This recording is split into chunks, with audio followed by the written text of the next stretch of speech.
If you're watching this, then this is your sign to start a YouTube channel in 2023. In this video, I'll be sharing with you how you can start your YouTube channel without repeating my top 3 mistakes when I first started. First mistake that I made was overthinking. I was overthinking on my niche, I was overthinking on the type of content that I want to make, and I was also overthinking on the kind of equipments I want to use for my YouTube videos. I was Googling on the different type of lenses that I must have for my YouTube channel. At that point of time, I wanted to make content around traveling and fitness because I was so into those. And then I realized I did not find happiness when creating these videos. So I decided to still keep to what I have been creating, which is making content for small business owners, teaching them how to create better videos using minimal approach and gear.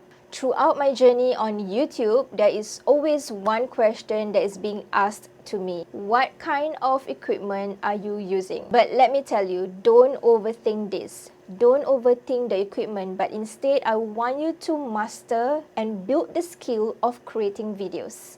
And what I mean by that is to execute and do. In my previous YouTube live, I did share my journey on YouTube, and you need to remember the first 3 months of you being on YouTube channel are not going to be perfect. The more videos you make on the first 3 months, you are going to be able to determine the equipment you need, your niche, and the type of content that you want to make.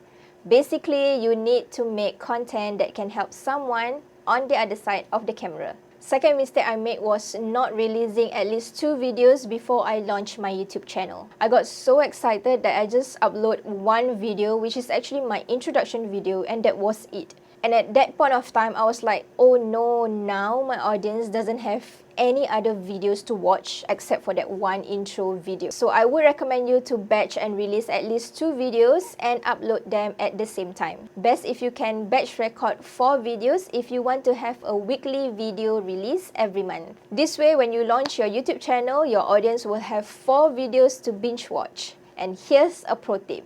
Since YouTube Shorts is now already available, create an additional 4 YouTube Shorts and upload them at the same time together with your 4 long-form video content. Third mistake I made was wasting time on my intro videos. I had 10 seconds of jingle, and then I introduce myself, and then I go into the topic. That's like a good 3 to 5 minute time that I waste on the intro itself. But if you notice in my recent videos, at the beginning, my intro is really short, and there is a reason for it. I saw a huge dip in my audience retention curve where I see a lot of people click out after 30 seconds. So if you want to grow your channel, you want more subscribers, this means you want your videos to be seen to non-subscribers, and non-subscribers don't care when you say, hey, welcome back to my YouTube channel, because literally this is the first time that they have seen your video. What you want to do is to cut to the chase. If someone on the other side is searching for a solution and they click on the video, it's not because they like you.